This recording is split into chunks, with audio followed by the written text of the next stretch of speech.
تو کہنے لگا تو بچہ ہے، میں چاہتا نہیں تیرا خون بہاؤں. تو حضرت علی کہنے لگے میں بڑے دن سے پریشان ہوں کہ کسی بے ایمان کا خون بہایا کیوں نہیں، میرا بڑا دل کر رہا ہے تیرا خون بہاؤں. اس نے بڑی زوردار ضرب لگائی، غصے میں اتنا پاگل ہوا کیونکہ اس کے بارے میں معروف تھا کہ وحشی مزاج آدمی، اتنا سخت پاگل ہوا غصے میں، اس نے اپنے گھوڑے کے پیر کاٹ ڈالے. پہلے تلوار گھوڑے کو دے ماری، اس کو کاٹ کے دوڑا. یہ کیوں کرتے تھے لوگ؟ عرب کے لوگ اس وقت یہ کام کرتے تھے کہ ہم نے گھوڑا ہی مار ڈالا ہے تاکہ ہم بھاگ نہ سکیں. کہتے ہیں نا کشتیاں جلا دی ہیں کہ اب واپس جانے کا راستہ ہی بند ہو جائے. گھوڑے کے پیر کاٹ ڈالے کہ بھاگنا نہیں. اور بڑی زور سے اس نے ضرب لگائی حضرت علی پر.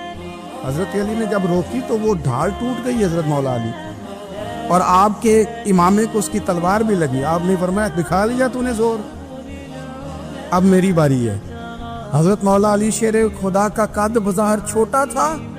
صحابہ کہتے ہیں ہم دور سے دیکھ رہے تھے، اللہ اکبر کہہ کے تھوڑا سا زمین سے وہ اٹھے، تھوڑا سا اٹھے، اور پھر دوبارہ نہیں انہیں تلوار چلانی پڑی. ایک ہی ضرب لگائی اور اس کے 2 ٹکڑے کر کے اسے زمین پہ پھینک دیے.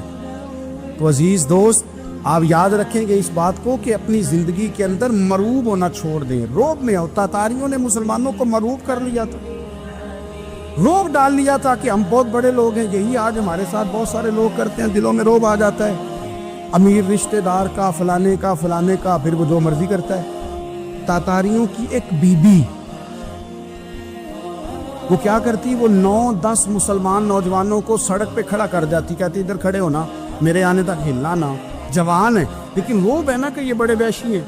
اکیلی بی بی اندر جاتی، تلوار لے آتی، اور وہ کھڑے ہیں، وہ بھاگے بھی نہیں، اتنا ڈر گئے، ٹانگیں کانپ رہی، بھاگنے کی بھی ضرورت نہیں کر رہے. تسلی سے گئی ہے، تلوار لے کے آئی ہے، اور اس نے 9 جوان مسلمانوں کے گلے کاٹ دیے. اس روب سے نکلیں باہر. نوجوانوں سے کہتا ہوں نکلو. اور جن لوگوں نے دنیا میں انقلاب برپا کیا وہ غریب گھروں کے تھے، وہ لوگ تھے کہ جو بازار کسی بڑے قبیلے سے نہیں تھے. آپ محنت کریں، تعلیم حاصل کریں، جدوجہد کریں، مشقت کریں، اپنی زندگی میں کچھ مقاصد کے حصول کے لیے آگے بڑھیں. اور اگر آپ کہیں کہ دائیں بائیں میرے فلاں آدمی مجھے یہ مشورہ دے رہا ہے، تو کچھ لوگ دنیا میں باتیں کرنے آئے ہیں، انہوں نے باتیں کرنی ہے اور بڑا فائدہ ہوتا ہے، ان کو باتیں کر لینے دیں، ان کو کرتے رہنے دیں. کام کرنے والا بندہ کام کرتا ہے اور کرتا ہی چلا جاتا ہے، وہ منزل تک پہنچ جاتا ہے. تو حضرت علی کے مزاج میں دلیری ہے، ہمت ہے، ایک بات. اور دوسری بات دانائی، حکمت.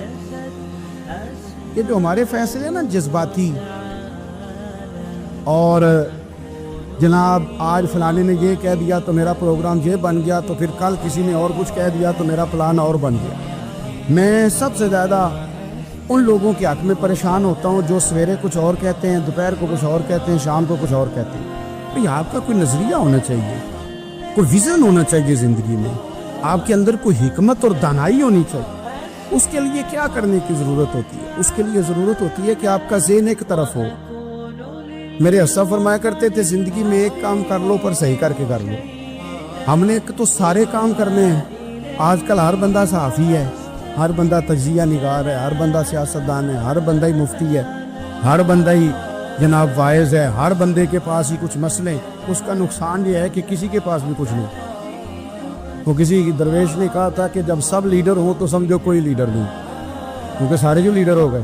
میرے عزیز، ایک طرف ذہن کو رکھیں اور اپنے اس کام میں کمال پیدا کریں. حضرت مولا علی شیر خدا کو اللہ نے حکمت دی تھی. نبی پاک صلی اللہ تعالی وسلم کے صحابی حضرت عبداللہ ابن مسعود رضی اللہ تعالیٰ عنہ فرماتے ہیں، امام ابو نعیم نے لکھا ہے کہ حضرت عبداللہ ابن مسعود فرماتے ہیں نبی پاک صلی اللہ علیہ وسلم نے فرمایا اگر حکمت کے 10 حصے کیے جائیں نا، دانائی کے 10 حصے کیے جائیں، تو اس میں سے 9 حصے اللہ تعالیٰ نے حضرت علی کو عطا فرمائے اور ایک حصہ باقی لوگوں کو ملا.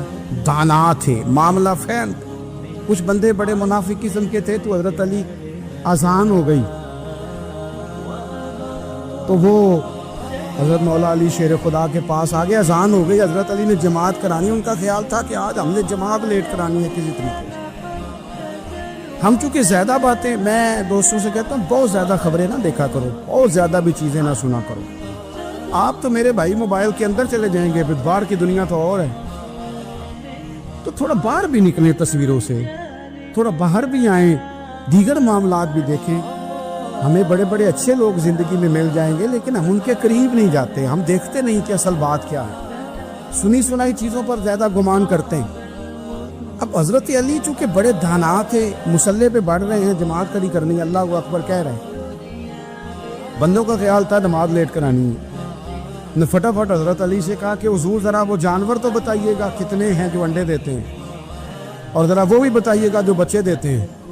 یہ ذرا اب کتنے کو بندہ جانور گنے، آہستہ آہستہ بندہ شمار کرے، وہ بکری جو ہے وہ بچہ دیتی ہے، مرغی انڈا دیتی ہے، اور گائیں جو ہے وہ بچہ دیتی ہے، اور بطخ جو ہے وہ انڈا دیتی ہے، بندہ تو یہ گننے لگ جائے۔ تو حضرت علی شیر خدا یہاں ہاتھ ہیں، فرمانے لگے گھر جا کے گن لینا، موٹی سی بات بتاتا ہوں، جن جانوروں کے کان باہر ہوتے ہیں وہ بچے دیتے ہیں، جن کے اندر ہوتے ہیں وہ انڈے دیتے ہیں۔ اللہ اکبر، نماز کی نیت باندھ لی تم کتنا گھر جا کے، موٹی سی بات بتا دیتا ہوں۔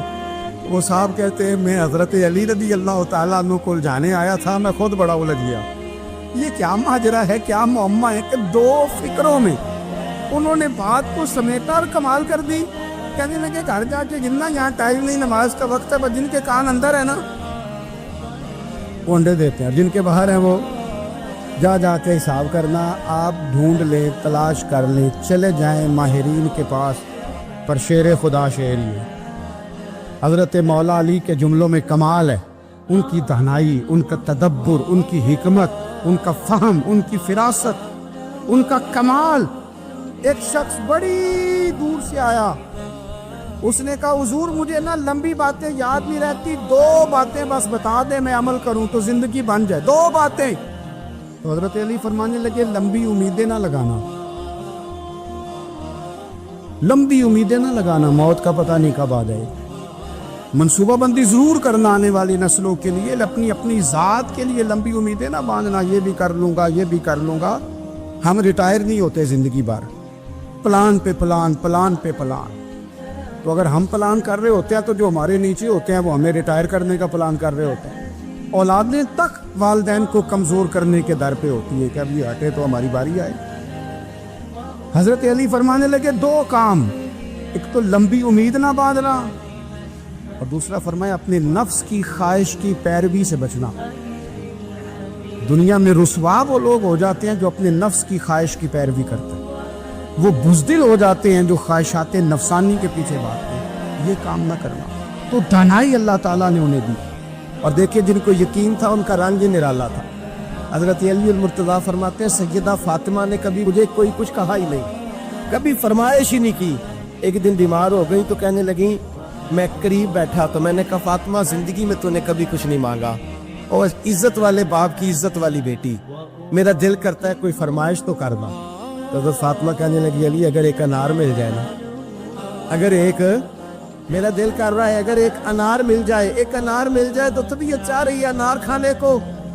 مولا علی شیر خدا فرماتے میں گیا، ایک انار خریدا بازار سے، 1 دینار تھا میری جیب میں، انار خرید کے جب واپس پلٹا نا تو کہتے ایک بوڑھا شخص، ہونٹوں پہ کمزوری، آپ فرماتے ہیں میرے باپ دادا کی عمر کا، لڑکھڑاتے اس کے ہاتھ، اور کہنے لگا علی میں بھوکا ہوں کئی دنوں کا۔ حضرت علی فرماتے ہیں میرے پاس وہ 1 ہی دینار تھا جس کا انار آ گیا۔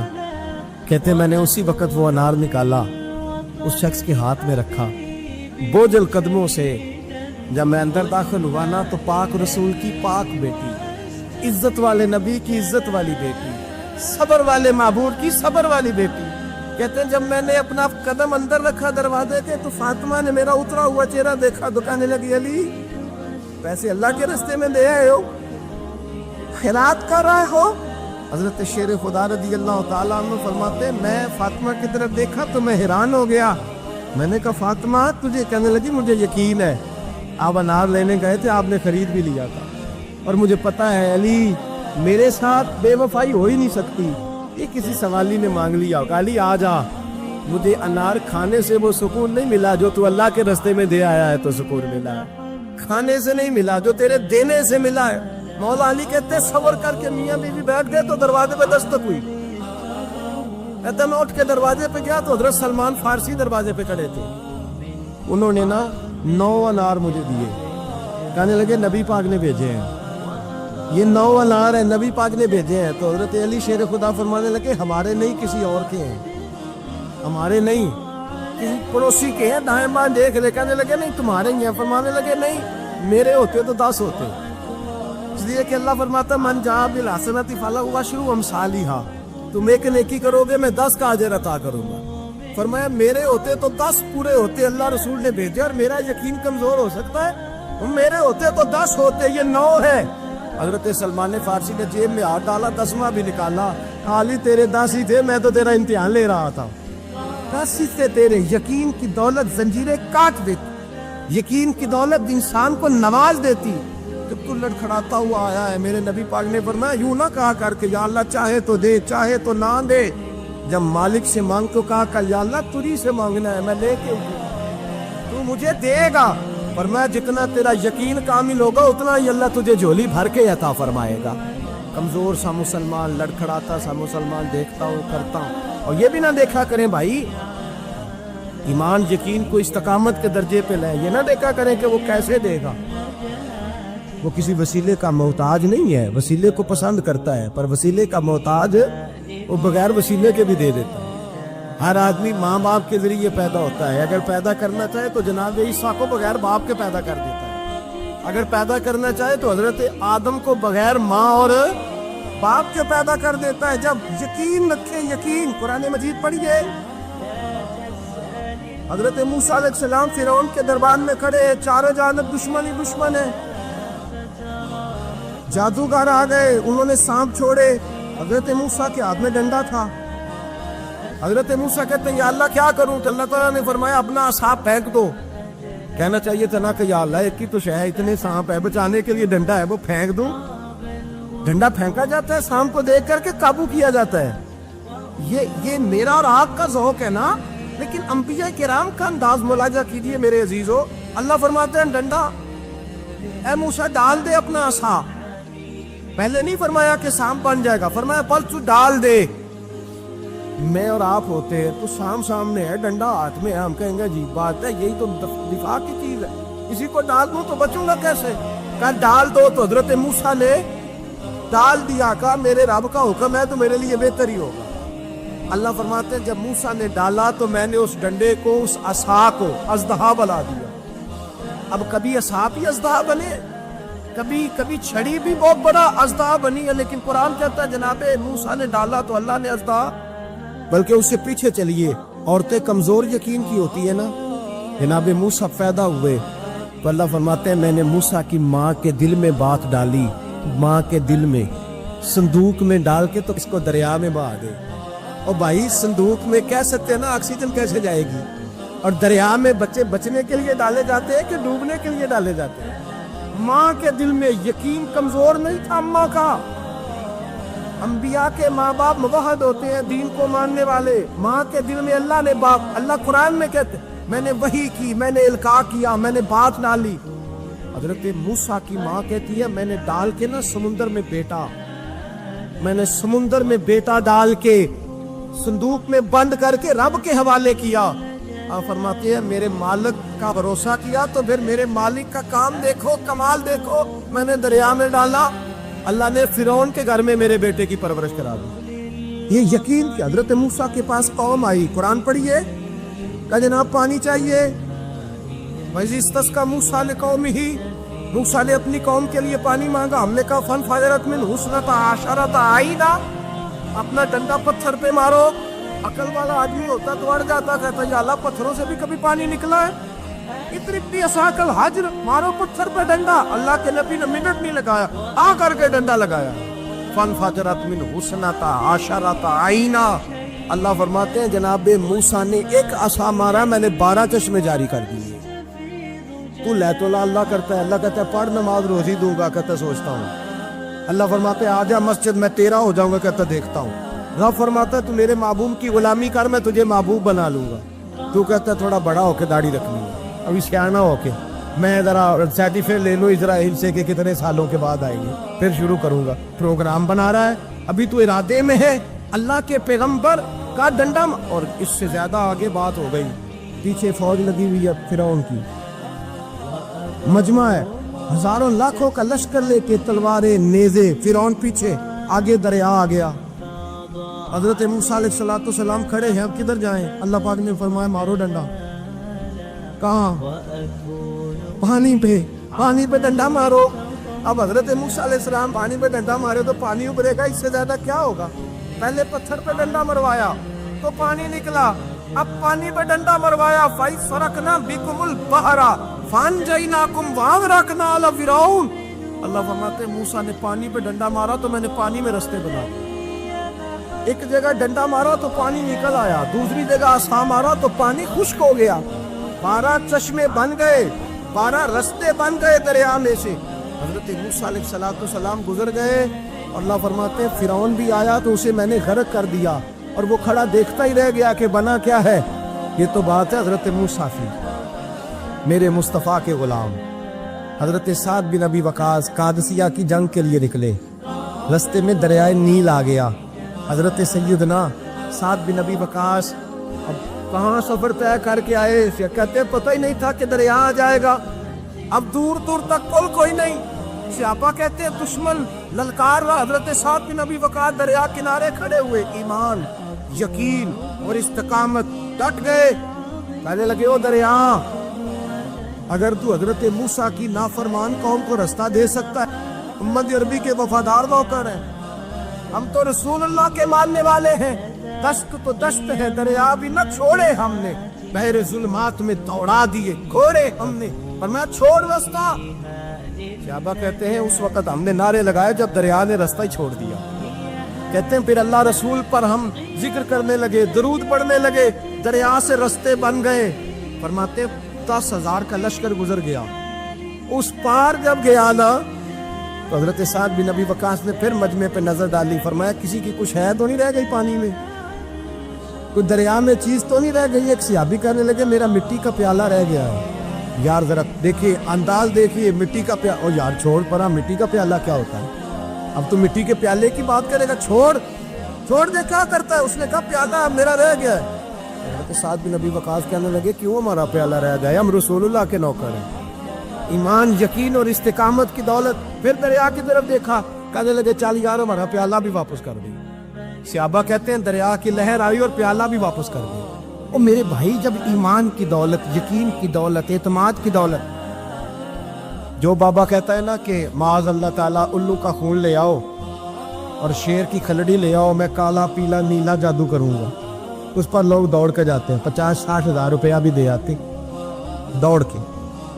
اور اگر کہا جائے کہ مسجد آؤ 4 رکعت نماز پڑھو, حاضری دو مسجد کی, تو کہتے ہیں معرفت والے ہیں, معرفت والے نمازیں نہیں پڑھتے. وہ کون سی معرفت ہے؟ یہاں اللہ کی بارگاہ میں جھکنے کا, کیونکہ یہ لیٹ ہے نا, یہ پتہ نہیں جنت میں جا کے ملے گا, کب ملے گا, معاذ اللہ.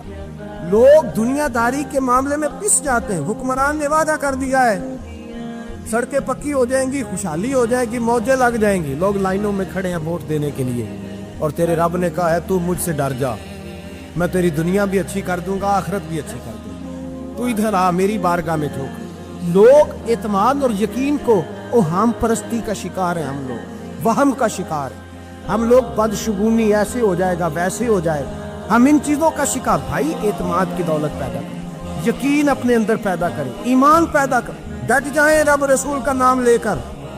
حضرت عمر کا زمانہ تھا, مصر فتح ہو گیا, حضرت عمر بن عاص گورنر بنے.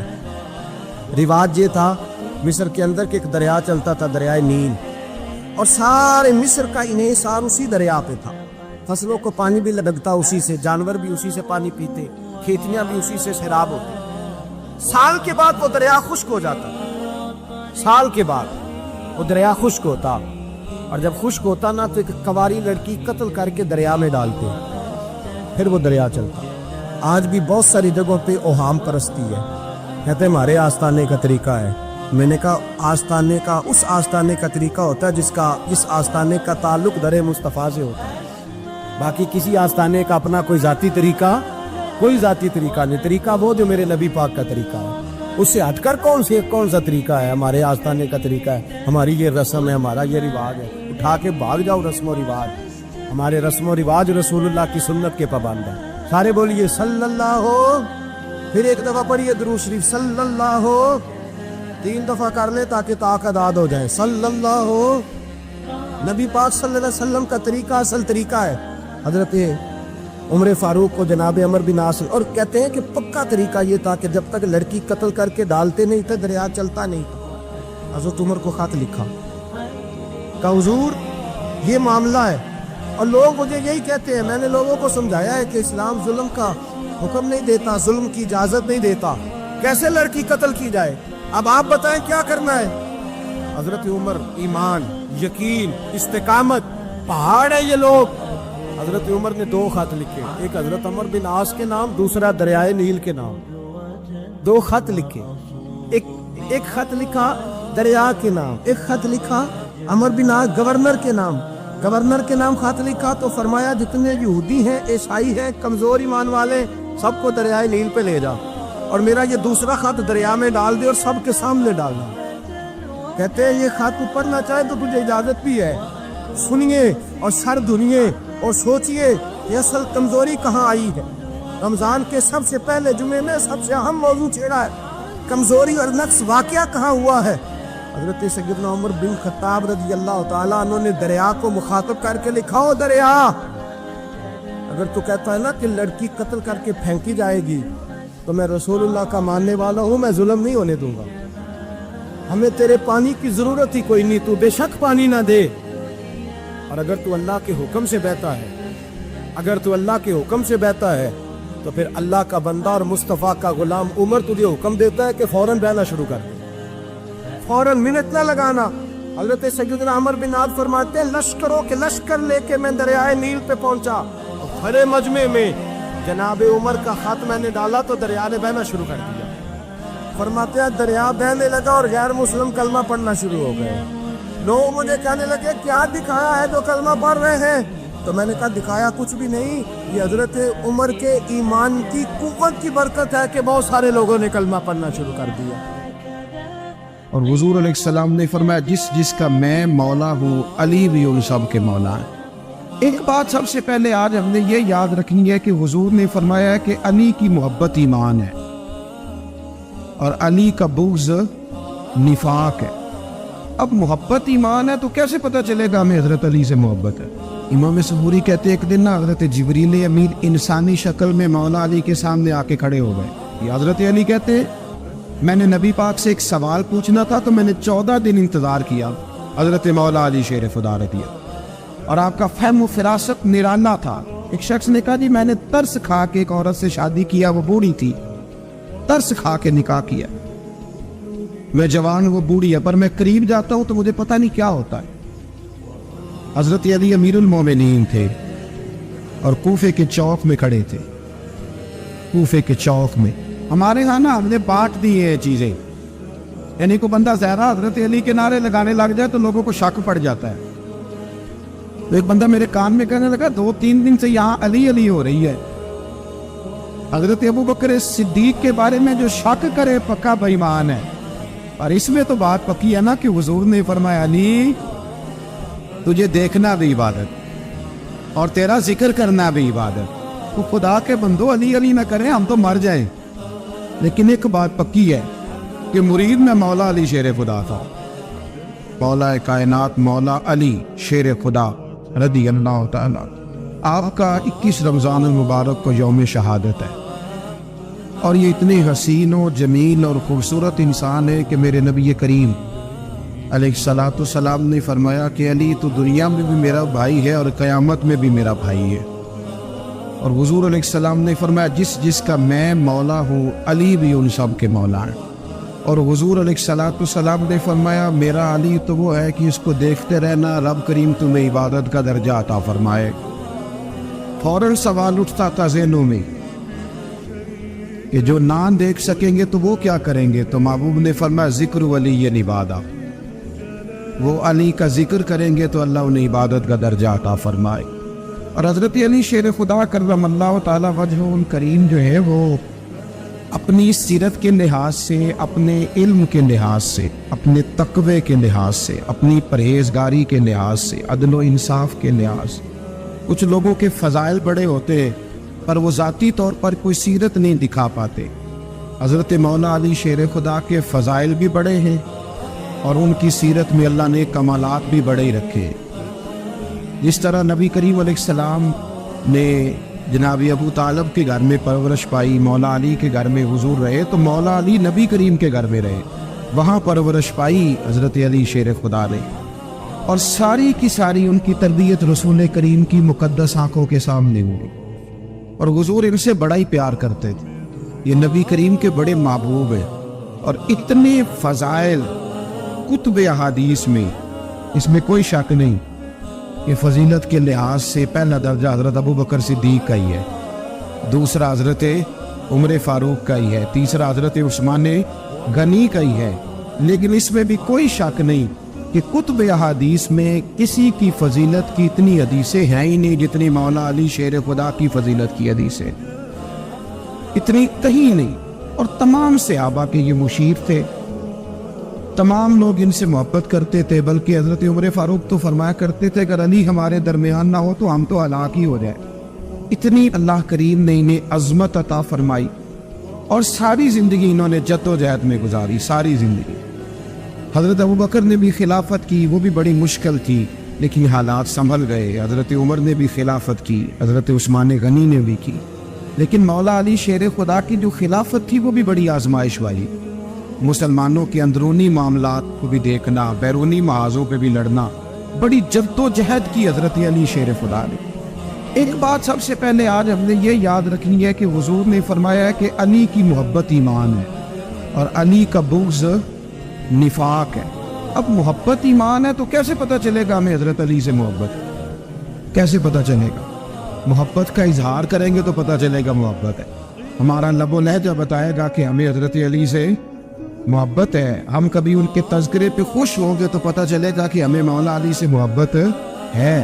ہم کبھی ان کا ذکر کی محفل سے جائیں گے تو پتہ چلے گا ہمیں حضرت علی سے محبت ہے. کبھی ان کا کوئی قول، کبھی ان کا کوئی ارشاد، کبھی ان کی کوئی بات ہمارے سامنے آئے، پھر ہمیں پتہ چلے گا کہ ہمیں مولا علی شیر خدا سے محبت ہے. حضرت علی المرتضیٰ کی محبت ایمان ہے. اور پھر ویسے بھی حضرت علی اتنے دانا ہے، حضور علیہ السلام نے فرمایا اگر میں علم کا شہر ہوں تو پھر علی دروازہ ہے. علی باب علم کے، شہر علم کے باب علی. امام صفوری کہتے ہیں ایک دن نا حضرت جبریل امین انسانی شکل میں مولا علی کے سامنے آ کے کھڑے ہو گئے. کون؟ حضرت جبرائیل علیہ السلام. حضرت جبریل امین کھڑے ہوئے انسانی شکل میں، تو کہنے لگے علی یہ بتائیے کہ جبریل اس وقت کہاں ہو؟ انسانی شکل میں مولا علی سے پوچھتے. تو کچھ جو آج کل ہمارے شاگرد حضرات پڑھ جاتے ہیں نا تو وہ ذرا جلدی کرتے ہیں جواب دینے میں. بڑوں کو جب جواب بھی دینا بزرگوں کو تو جواب میں بھی آداب کا خیال ہونا چاہیے. اگر آپ کو سوال آتا بھی ہو تو پھر بھی اس میں آداب کا خیال آپ رکھیں گے. آپ فٹافٹ نہیں کہہ دیں گے کہ جناب یہ اس کا جواب ہے، یہ معنی ہے، فوراً نہیں آپ کہہ دیں گے. آپ اس میں بھی آداب کا خیال کریں گے. حضرت جبریل امین نے جب کہا نا کہ بتائیے جبریل کہاں ہے، تو حضرت علی فوراً بھی کہہ سکتے تھے آپ ہی تو ہے جبریل، یہ فٹافٹ کہہ سکتے تھے، اسی وقت ساری بات ختم ہو جاتی. لیکن بزرگوں سے بات کرنے کے کچھ آداب ہوتے، کچھ طور طریقے ہوتے جو اللہ ماشاءاللہ آج کل لوگوں میں نظر نہیں آتے. کچھ طور طریقے ہیں، کچھ سلیقے ہیں، کچھ جو ہے وہ اس کے خاص نقطہ نظر ہے، اس کو سمجھنا چاہیے. حضرت مولا علی شیر خدا رضی اللہ تعالیٰ عنہ سے جب پوچھا نا کہ جبریل امین کہاں ہے اس وقت، تو حضرت علی نے پہلے اوپر دیکھا، پھر نیچے دیکھا، پھر دائیں دیکھا، پھر بائیں دیکھا، پھر آگے دیکھا، پھر پیچھے دیکھا. جواب فٹافٹ تیار تھا کہ آپ ہی تو ہیں، لیکن ایسے جواب نہیں دیا. فرمانے لگے جناب نہ تو اس وقت حضرت جبریل مشرق میں ہے، نہ مغرب میں ہے، نہ شمال میں ہے، نہ جنوب میں ہے، نہ 7 زمینوں میں ہے، نہ آسمانوں میں ہے. پھر بھی یہ نہیں کہا کہ آپ جبریل ہیں. فرمانے لگے بھئی زمینوں آسمانوں مشارق مغارب میں تو کوئی نہیں، تو یا آپ جبریل ہیں یا میں جبریل ہوں، دونوں میں سے ایک ہے. تو حضرت جبریل امین مسکرائے، فرمانے لگے نہیں آپ تو علی ہے، جبریل تو میں ہی ہوں، آپ علی. لیکن نا بہت سارے لوگ سوال کا جواب دیتے ہیں پر وہ آداب کو ملوز خاطر نہیں رکھتے. نبی پاک علیہ السلام نے ایک دن نماز